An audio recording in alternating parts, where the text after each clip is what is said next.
ಅಧ್ಯಕ್ಷರೇ ಉತ್ತರವನ್ನು ಒದಗಿಸಲಾಗಿದೆ. ಮಾನ್ಯ ಅಧ್ಯಕ್ಷರೇ ಉತ್ತರ ಕೊಟ್ಟಿದ್ದಾರೆ.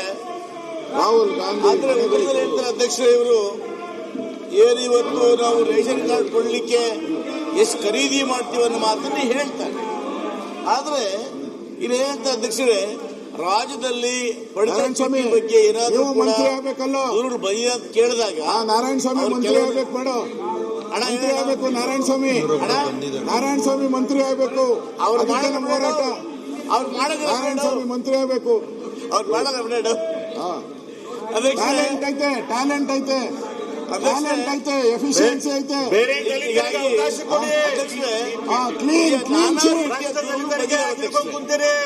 ನಾರಾಯಣಸ್ವಾಮಿ ಬಡತನ ಚೀಟಿದಾರರಿಗೆ ಸರಿಯಾಗಿ ವಿತರಣೆ ಆಗ್ತಾ ಇಲ್ಲ ಅನ್ನೋ ಒಂದು ನ್ಯಾಯಬೆಲೆ ಕೂಡ ಆಹಾರ ಮೋಸ ಮಾಡ್ತಕ್ಕಂಥದ್ದು ಮಂತ್ರಿ ಆಗ್ಬೇಕು ಅಂತ ನಿನ್ನ ಬೇಡಿಕೆ ಇಡುವ ಬಂಗಾರ ಬಂಗಾರ ಬಂಗಾರದ ನಾರಾಯಣಸ್ವಾಮಿ, ಏನು ಬಂಗಾರದ ನಾರಾಯಣಸ್ವಾಮಿ ಅವೆಲ್ಲವನ್ನು ಬಂಗಾರ ನೀನಪ್ಪ. ದಲಿತನ ಎಲ್ಲ ಅಂತ ಕಾಂಗ್ರೆಸ್ ಅವರುಗಳು ಕಾಂಗ್ರೆಸ್ ದಲಿತದಿಂದ ತೆಗೆದುಬಿಟ್ಟೆ, ದಲಿತ ಅಲ್ಲ ಅಂತ ತೀರ್ಮಾನ ಮಾಡ್ಬಿಟ್ಟಾರೆ ಕಾಂಗ್ರೆಸ್ ಅವರು. ನಾರಾಯಣಸ್ವಾಮಿ ಅನ್ಯಾಯ ಸಹಿಸ್ಕೋಬೇಡಿ. ಅದು ಯಾವ ರೀತಿ ಮಾಡಿದ್ದಾರೆ ಯಾರಿಗೆ ಹೇಳ್ತೀರಾ ನೀವು? ದಲಿತರು ಯಾರು ಇಷ್ಟು ಕುಟುಂಬಕ್ಕೆ ಆದಾಯ ಮಿತಿ ಅಂತ ಮಾಡಿ ಕಾರ್ಡ್ಗಳನ್ನು ರದ್ದು ಮಾಡಿದಿರಿ ನೀವು ಅಧ್ಯಕ್ಷ. ಇದರಿಂದ ಬಹಳಷ್ಟು ಬಡವರಿಗೆ ಯಾರು ಅವ್ರಿಗೆಲ್ಲರೂ ಕೂಡ ಅನ್ಯಾಯ ಇದೆ ಅಧ್ಯಕ್ಷ.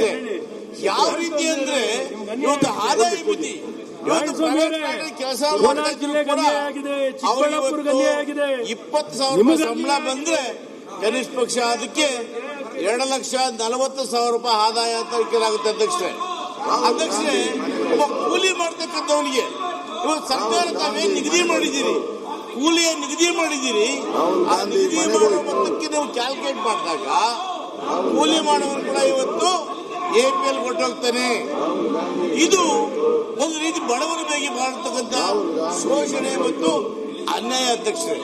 ಅಧ್ಯಕ್ಷ, ಅದಿಷ್ಟು ಹೇಳ್ತೀನಿ, ದಯಮಾಡಿ ನಿಮ್ಮ ಆದಾಯ ಮಿತಿಯನ್ನು ಹೆಚ್ಚು ಮಾಡಿ.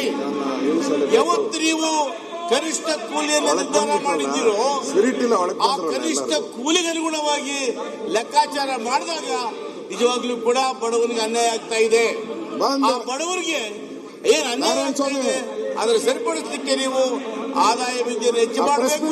ಮಾತಾಡದಲ್ಲಪ್ಪ, ನೀವು ರೇಷನ್ ಕಾರ್ಡ್ ಆದಾಯ ನೆಪವೊಡ್ಡಿ ರದ್ದು ಮಾಡಿದಿರಲ್ಲ, ಆ ಎಲ್ಲ BPL ಕಾರ್ಡ್ಗಳನ್ನ, ಅಂತ್ಯೋದಯ ಕಾರ್ಡ್ಗಳನ್ನ ತಾವು ಪರಿಶೀಲನೆ ಮಾಡಿ ಈ ಬಡವರಿಗೆ ಮತ್ತೆ ಕಾರ್ಡ್ ಕೊಡ್ತಕ್ಕಂಥ ವ್ಯವಸ್ಥೆ ಆಗಬೇಕು ಅಂತೇಳಿ ನಾನು ಆಗ್ರಹವನ್ನ ಮಾಡ್ತೀನಿ ಅಧ್ಯಕ್ಷರೇ.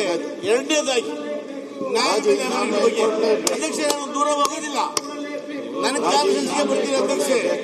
ನನ್ನ ಕಾನ್ಸ್ಟಿಟ್ಯೂನ್ಸಿಯಲ್ಲಿ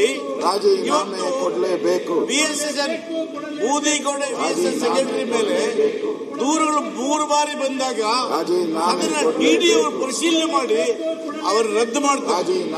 ಆದ್ರೆ ಜಿಲ್ಲಾಧಿಕಾರಿಗಳು ಅವರಿಗೆ ಸ್ಟೇ ಕೊಡೋದು ಮತ್ತೆ ಪ್ರಾರಂಭ ಮಾಡ್ತಾರೆ. ಅಧ್ಯಕ್ಷರೇ, ಒಬ್ಬ ಅಧಿಕಾರಿ ಪರಿಶೀಲನೆ ಮಾಡಿ, ಒಬ್ಬ DD ಅವರು ಪರಿಶೀಲನೆ ಮಾಡಿ ಪಬ್ಲಿಕ್ ಇಂದ ಬಂದ ದೂರುಗಳ ಆಧಾರದ ರದ್ದು ಮಾಡಿ ಸ್ಟೇ ಕೊಟ್ರೆ ಮತ್ತೆ ಅಲ್ಲಿ ನ್ಯಾಯ ಸಿಗೋದಿಲ್ಲ ಅಧ್ಯಕ್ಷರೇ. ಅದೇ ರೀತಿ ಬೆತ್ತಲಹಳ್ಳಿ VSN ಅಲ್ಲೂ ಕೂಡ ಇವತ್ತು ರದ್ದು ಮಾಡಿದ್ದಾರೆ. ಮಾಡ್ತೀವಿ, ಇದೊಂದು ವಿಶೇಷ ತಾವೇನು ಇವತ್ತು ಆ VSN ಸೊಸೈಟಿ ಬೂದಿಕೋಟೆ ಬೆತ್ತಲಹಳ್ಳಿ ಎರಡನ್ನೂ ಕೂಡ ಕಡತ ತರಿಸಿಕೊಂಡು ತಾವು ಕೂಡಲೇ ರದ್ದು ಮಾಡಬೇಕು ಅಂತ ಹೇಳಿ ನಾನು ಆಗ್ರಹವನ್ನು ಮಾಡ್ತೇನೆ.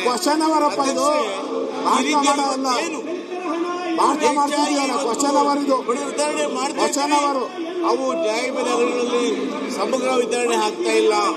ನಮ್ಮ ಸರ್ಕಾರದ ಯೋಜನೆ ಏನಿತ್ತು ಆ ಸರ್ಕಾರದ ಯೋಜನೆ ಸಮಗ್ರವಾಗಿ ಬಡವರಿಗೆ ತಲುಪ್ತಲ್ಲ ಅಧ್ಯಕ್ಷರೇ. ಅಧ್ಯಕ್ಷರೇ, ನನ್ನ ಎರಡನೇ ಪ್ರಶ್ನೆ, ನಾವು ಖರೀದಿ ಹೇಳಿದ್ದೀನಿ, ಆದ್ರೆ ಆ ಖರೀದಿ ಮಾನದಂಡವನ್ನು ಕೂಡ ಮೀರಿ ಅವರಿಗೆ ಹೆಚ್ಚಿನ ಹಣ ಪಾವತಿ ಮಾಡತಕ್ಕಂಥ ಉದಾಹರಣೆಗಳು ಕೂಡ ಇದೆ ಅಧ್ಯಕ್ಷ. ನಾವು ಈಗ ಚರ್ಚೆ ಹಾಕೊಂಡ್ರೆ ಸಮಗ್ರವಾಗಿ ಚರ್ಚೆ ಮಾಡುವ ಅಧ್ಯಕ್ಷರೇ. ಇದು ಕರ್ನಾಟಕ ರಾಜ್ಯದ ಕಡು ಬಡವರ ಮಹಿಳೆಯರ ಸಂಬಂಧಪಟ್ಟದ ಇಲಾಖೆ. ಅಂದು ಆರೋಪ ಬಂದಾಗ ರಾಜೀನಾಮೆ ಕೊಡಿಸಿದ್ರಿ ಅಧ್ಯಕ್ಷರೇ. ಇವತ್ತು ಮತ್ತೆ ಇವತ್ತು ಬದಲಾವಣೆ ಆಗಿದೆ. ಅರ್ಧ ಗಂಟೆ ಚರ್ಚೆ ರಾಜ್ಯಕ್ಕೆ ಉತ್ತರ ಕೊಡಿ. ನಾನು ಸಮಗ್ರವಾಗಿ ಅವಾಗಿಂದ ಮತ್ತು ಈಗ ಏನು ಬದಲಾವಣೆ ಚರ್ಚೆ ಆಗಿದೆ? ಮಾಡಿ ತಯಾರಾಗಿದ್ದೇನೆ. ಬಡವರ ಇಲಾಖೆಯಲ್ಲಿ ರಕ್ಷಿಸೋದು ಬಡವರ ಅನುಕೂಲ ಸರ್ಕಾರದ ಆಗಬೇಕು. ಕರ್ತವ್ಯ. ಇದು ಒಬ್ಬ ಸಚಿವರ ಪ್ರಶ್ನೆ ಅಲ್ಲ, ಸರ್ಕಾರದ ವಿಶ್ವಾಸಾರ್ಹ